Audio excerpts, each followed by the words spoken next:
आज आपण आलेलो आहे अंत्री इथे. आपल्यासोबत आहे डॉक्टर अर्चना लोंढे मॅम, ज्या पुण्यावरनं किलेशन थेरपी घेण्यासाठी अंत्री इथे दर महिन्याला येत असतात.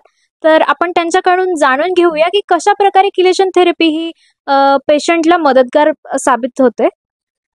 हॅलो, नमस्कार. मी डॉक्टर अर्चना लोंढे. तर ही किलेशन थेरपी EDTA ह्या औषधाच्या साहाय्याने आपण दिली जातो. तर सलाईनमधनं आपण काही औषधं EDTA विथ सपोर्टिव्ह मेडिसिन्स आपण देतो, जेणेकरून रिलेटेड सर्क्युलेटरी प्रॉब्लेम्स म्हणजे हार्ट ब्लॉक्स आहेत किंवा सर्क्युलेशन प्रॉब्लेम्स आहेत, डायबेटिक रिलेटेड न्यूरोपॅथी आहे, त्यांना फायदा होतो. तर ह्या किलेशन थेरपीमुळे रक्तवाहिन्या मोकळ्या होण्यास मदत होते. तर किलेशन थेरपीचे काय काय फायदे आहेत आणि कोणत्या कोणत्या रोगांवरती ते फायदेमंद आहेत? Chelation therapy definitely heart related patients, diabetic patients आणि इवन कॅन्सर पेशंट्ससाठी फायदेशीर आहे.